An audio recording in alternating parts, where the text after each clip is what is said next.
Usually a Murcielago should have keys.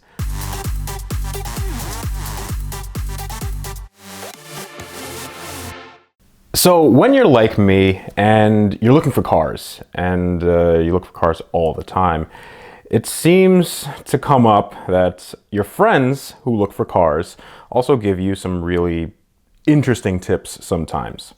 And I have a friend, and his name is Ed. Ed gave me a tip about 4 months ago, something like that. He sent me a message saying, do you want another Lamborghini?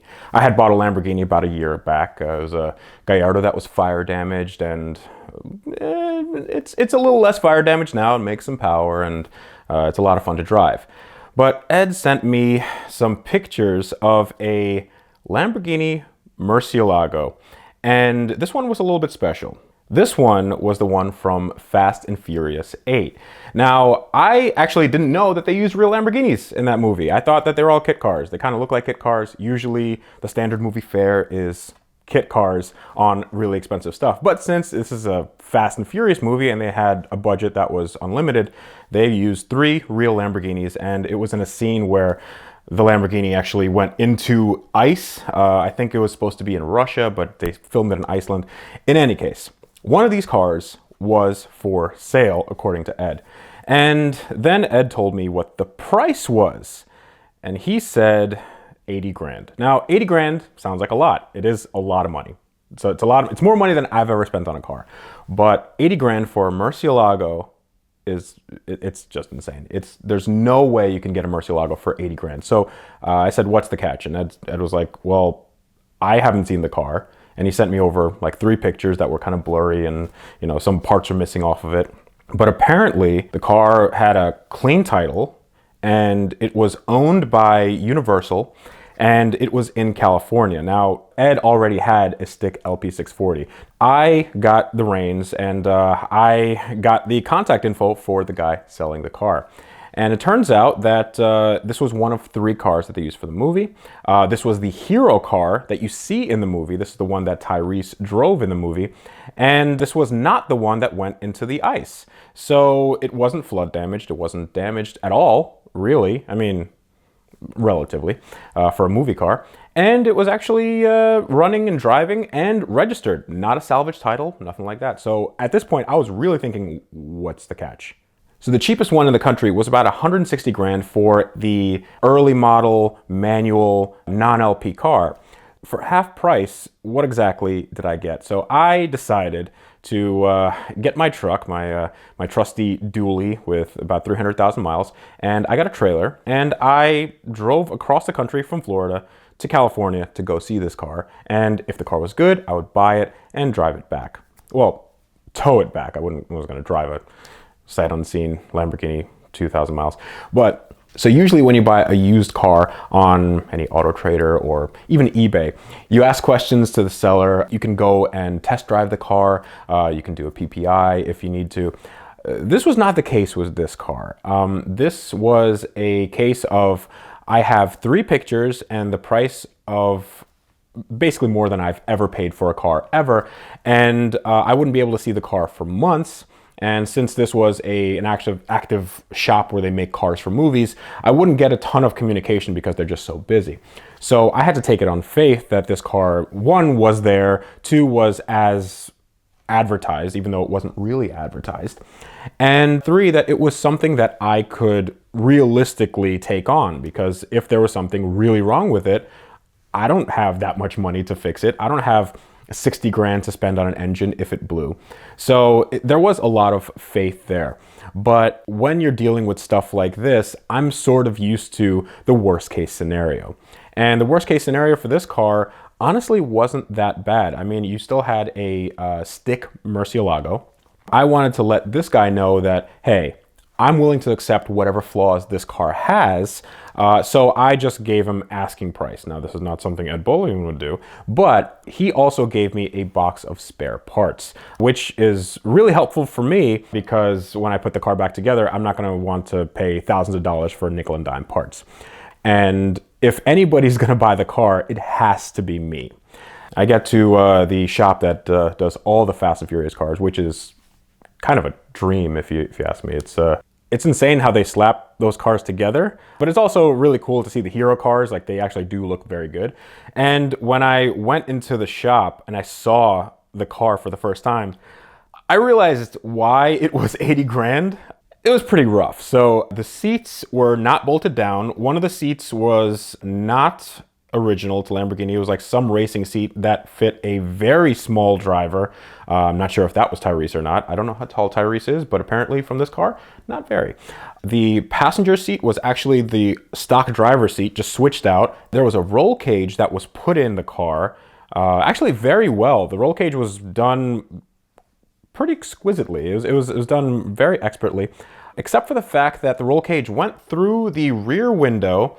The rear window was deleted, so when you started the car and the car had a straight pipe, since it didn't have any catalytic converters, you had real risk of carbon monoxide poisoning if you drove this car. So I didn't end up driving this car really anywhere except onto the trailer.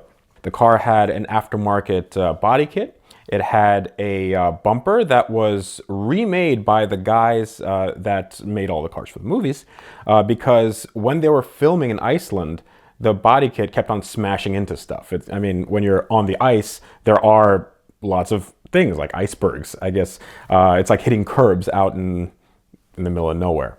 They had to remake the front bumper, which was not done to any sort of standard other than movie quality. If it looks good from 50 feet back, or if it looks good on a camera, then it's going to look good for them. And it was painted probably in half an hour by somebody in Iceland. There were runs everywhere in the paint. Then it came to actually starting the car.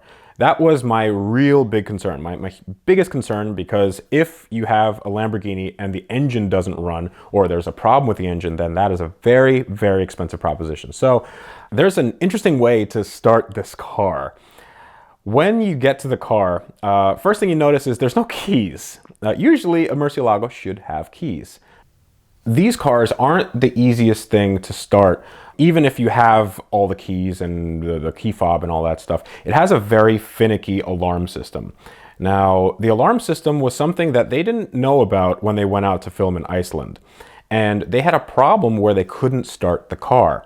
So what they did was, again, movie magic. I think they cemented the key inside the ignition cylinder because you can't take it out. It's just, you can turn it on and off, and that's it. But what they did was they made a little button in the back where the engine is, and you press that button, make sure it's in neutral, otherwise it's gonna actually drive away from you. You press that button and the car starts. So it's like a 3 or 4 step process. And also the battery's dead. So you have to have a battery box on the car, then you make sure that the key is in on position, then you press the button, and that's how you start your new Lamborghini. It's not as glamorous as you'd think.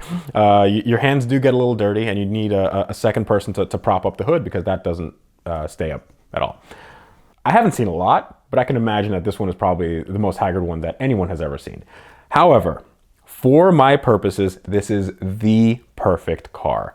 I had a friend, his name is Mark, also known as Gutter Snake from the DDE channel, and I had the car on that lift. And we looked at everything around the car. We looked at the suspension underneath. We looked at the engine, all that stuff. And he gave it a clean bill of health. I was very surprised. I thought that there was going to be something really wrong with it, like it had been, hit by, I don't know, polar bear. I don't know. What's out in Iceland? Polar bear said, I don't know.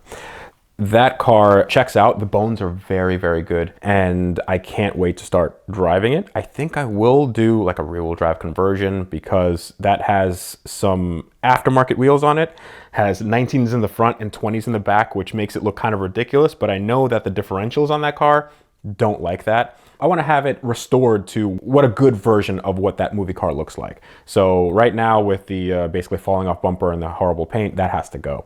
But the ethos, so the core of that car is going to stay intact.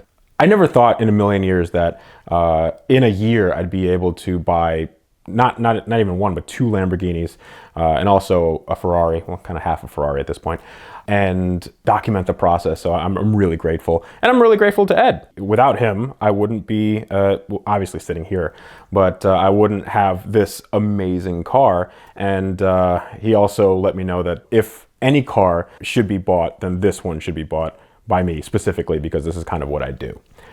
So there's always cars that you buy looking to make a quick buck, just to flip it or something. And there's also cars that have such an interesting story that you have to keep them around. I'm never gonna find this car again. This is in a really big budget blockbuster movie. It's an orange Lamborghini. It's a manual, and it's also the cheapest one in the country, if not the world. So it's one that's gonna stay in my now stable of exotic cars. And it's one that I don't think I'm ever gonna sell. So for $80,000, I think that's kind of worth it. At Dollar Shave Club, you're always in control. Simply choose the delivery dates and frequency that suits your schedule so you don't run out. Get a shave, shower, or oral care starter set for just $5 at dollarshaveclub.com.